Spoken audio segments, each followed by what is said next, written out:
हरियापुर गांव के एक कोने में रघुवीर लोहार का एक छोटा सा घर था। उस दिन सुबह सवेरे रघुवीर लोहार अपने औजार लेकर काम पर निकल रहा था। कब तक ऐसा चलेगा रघु? हर रोज सुबह कुछ आस लेकर जाते हो और शाम को निराश होकर लौटते हो। क्या तुम्हें नहीं दिखता कि पूरे गांव में सबसे बुरी हालत हमारी है? क्या करूं राधा, तू ही बता। मेरी किस्मत ही फूटी हुई है तो मैं क्या कर सकता हूं। जब भी हालात सुधरने लगते हैं कुछ न कुछ ऐसा हो जाता है कि फिर से सब कुछ बिगड़ जाता है।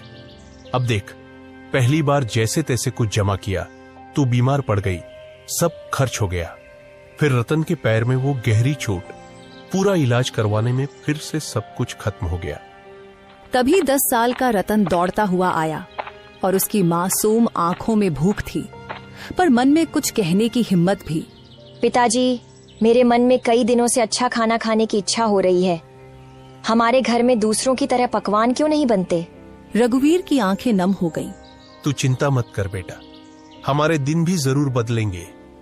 एक वक्त आएगा जब हम लोग दूसरों से भी अच्छे पकवान बनाएंगे, फिर तेरा जो दिल करेगा वही खाएंगे। लेकिन पिताजी, एक बात बोलूं? जब पड़ोस की ताई अम्मा के घर से पकवानों की खुशबू आती है ना, तो मैं तो खींचा चला जाता हूँ। एक दिन चला भी गया था, लेकिन उन्होंने मुझे देखते ही खाना छुपा लिया और कहा, यहाँ मत आ, भाग जा यहाँ से। तो मैं वापस आ गया। राधा की आंखों से आंसू बहने लगे। उसका दिल जैसे किसी ने मसल कर रख दिया हो। रघुवीर कुछ नहीं बोला, चुपचाप अपने औजार उठाए और लोहार की दुकान की ओर चल पड़ा। रघुवीर की लोहार की दुकान गांव के चौराहे पर थी। उस दिन जैसे ही उसने भट्टी सुलगाई और हथौड़ा उठाया, उसे लगा कि उसके बाजुओं में अब पहले जैसी ताकत नहीं रही। उसके हाथों की चोटें भी जैसे थक चुकी थीं।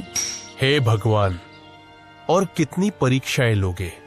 आज एक भी ग्राहक नहीं आया और ऊपर से घर की हालत, रत्न की मासूम बातें सब कुछ तोड़कर रख देती है। तभी गांव का मुखिया दुकान पर आ पहुंचा। उसके चेहरे पर एक औपचारिक मुस्कान थी। हाँ रघुवीर, क्या हुआ? आज तुम्हारे हाथों में पहले जैसा जोर नहीं दिख रहा। क्या बात है? मन कुछ बोझिल लग रहा है, क्यों? हाँ मुखिया जी, अब आप तो सब जानते हैं, फिर भी पूछते हैं।